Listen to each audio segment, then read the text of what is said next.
I am years old, and I'm originally from Amsterdam, and since 4 years I live in Manchester.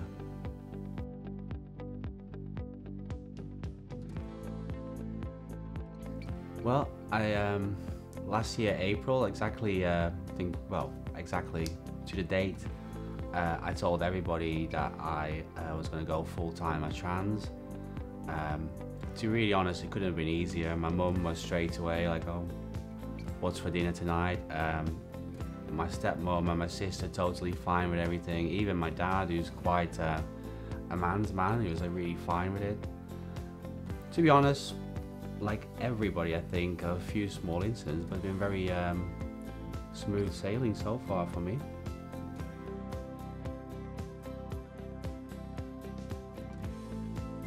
Well, to me it just means that you can be yourself, and like with everything, I've always believed that I can do what I want.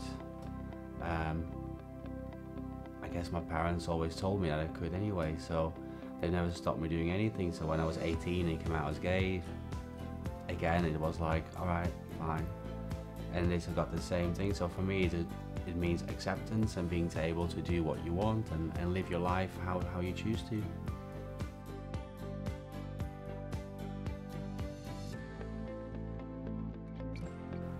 Last year, April, after I told everybody in the whole world that I was going to live full-time as trans, I signed up for the MT UK pageant. It's the Miss Transgender UK pageant.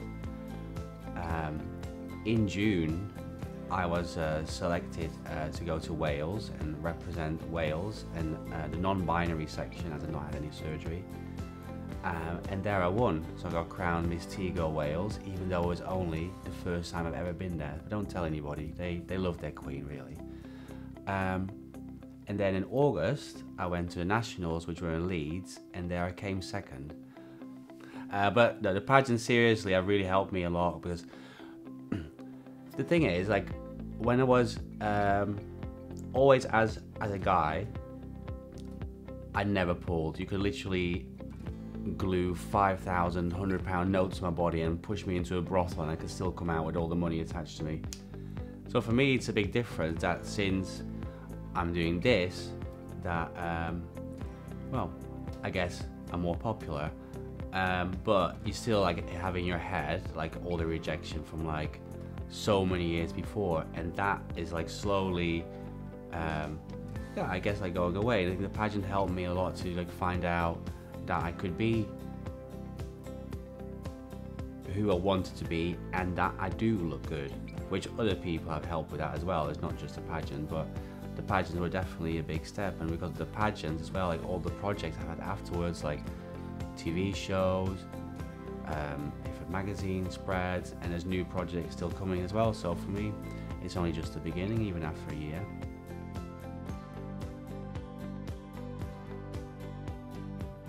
Well, what I do is I get trans women who are just finding their feet, or maybe get stuck in a style rut, and I take them into town, and we have previous to that a consultation over the phone where we discuss what they're looking for, or what they're wanting, or want to achieve. And then we just go around town and we look at different styles, and we put looks together. And then we create a look that works for them for the occasion that they want. It's not just about shopping, and it basically as well, I guess, like establishing a rapport with somebody and finding out about somebody, and also hopefully helping a little bit with their confidence. And obviously for me as well, like it's not been that long that I've been doing it, so for me as well, like every new outing for me is an extra point. So.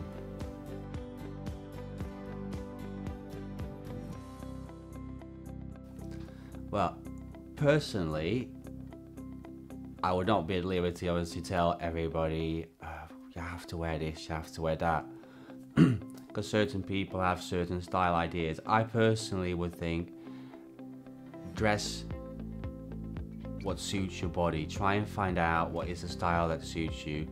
Little tips that I always find, and for example, jeans. Jeans are one of the most important things in the whole world for most people to wear. Buy good jeans. Unfortunately for a trans woman, the problem is most of them will still have a man's lower body, so you can't really wear woman's jeans. Just buy the men's skinny jeans. Nobody's going to see the difference between a woman's pair or a man's pair of blue or black or any plain colour skinny jeans. Primark, for example, even sell pink men's skinny jeans, so there you go, everybody happy. Just dress to your size, to your shape, and wear what you want. It's very simple.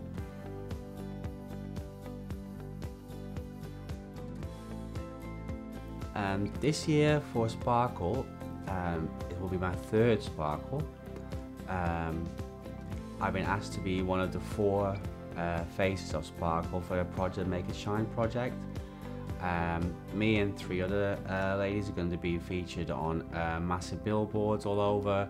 There's going to be different events. We're going to do photo shoots with them.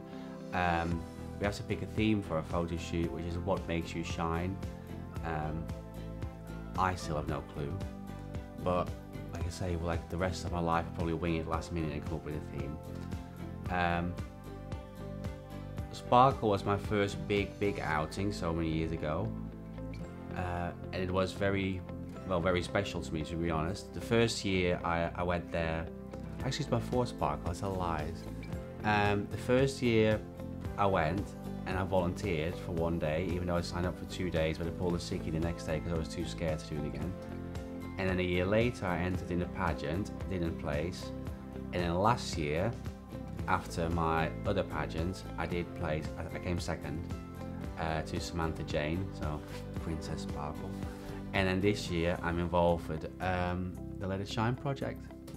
I also did a few months back another project for Sparkle, which is a trans awareness campaign.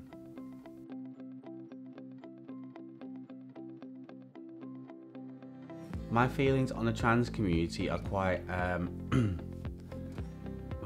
probably mixed. Like obviously I'm from Amsterdam. Anything you can think of I've seen from the moment, especially like Dutch television is like a sex smorgasbord, even from Sesame Street age onwards. So literally you don't raise an eyebrow at anything anymore, and hopefully I can't when I have my Botox soon anyway. So I find it really interesting, especially now when everybody's like, oh, you're male to female trans or female to male, and you have like non-binary, and the list is endless. I find it really interesting. Obviously, I guess like with most things, not everything can be your taste. Personally, I find I get a lot of inbox messages on social media. I like men only,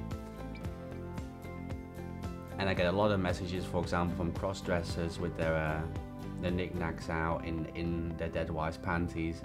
Personally, that's not for me, but it makes them happy.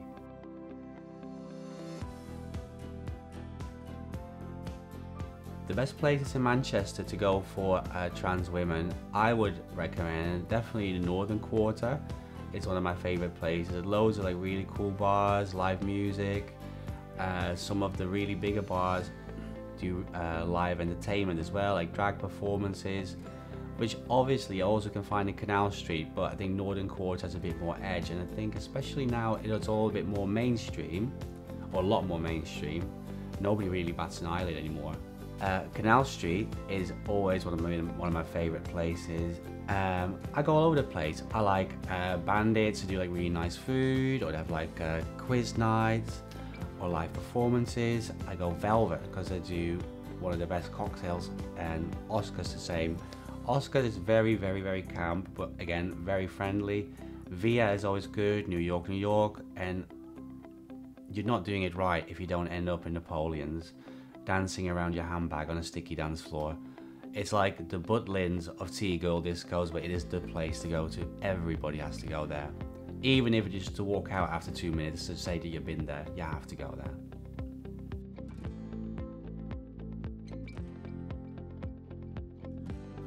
The best moment for me since I started transitioning, well, best moments probably, I think there's just too many. Like the acceptance of all my friends is like one, and all again, the new project I keep getting asked for, my family, how supportive they are. I can't choose. There's so many, well, even things that to anybody else would not sound important at all, but for me mean a lot. So.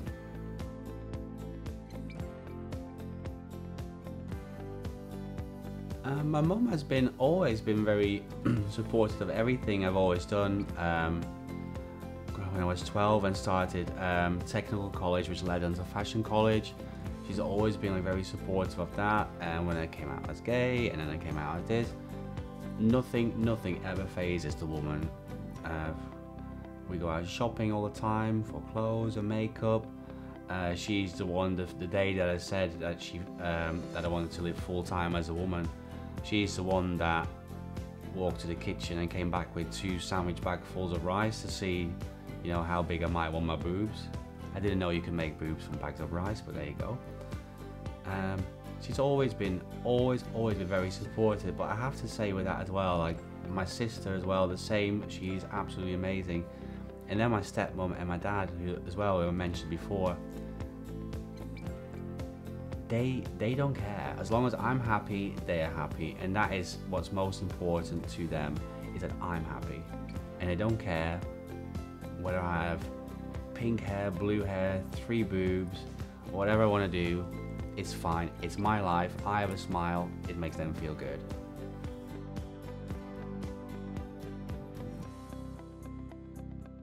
The way I deal with things is very simple. I ignore most things. I ignore most people. I have a very good off switch for basically anything. I have a very nice, happy world in my own head. I am quite keen on a little bit of internet arguing, bit of, you know, armchair worrying, if that's an actual word. Especially I was saying, but you know, some people are just dumb. And you can't educate other people. If they don't want to hear it, you can't make them listen.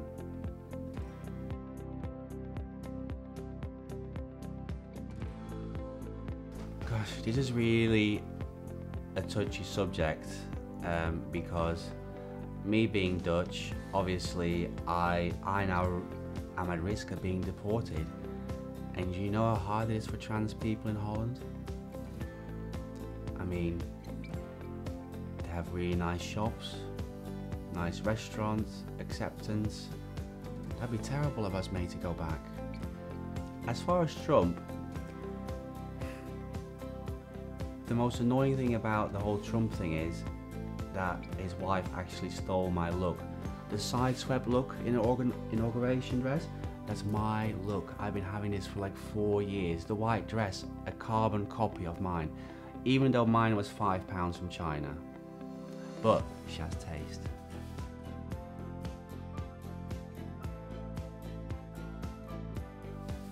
I would just like to say to everybody, like, I've had so far a pretty easy ride, and not everybody has that that opportunity. I'm not saying that I live in luxury, I'm far from that.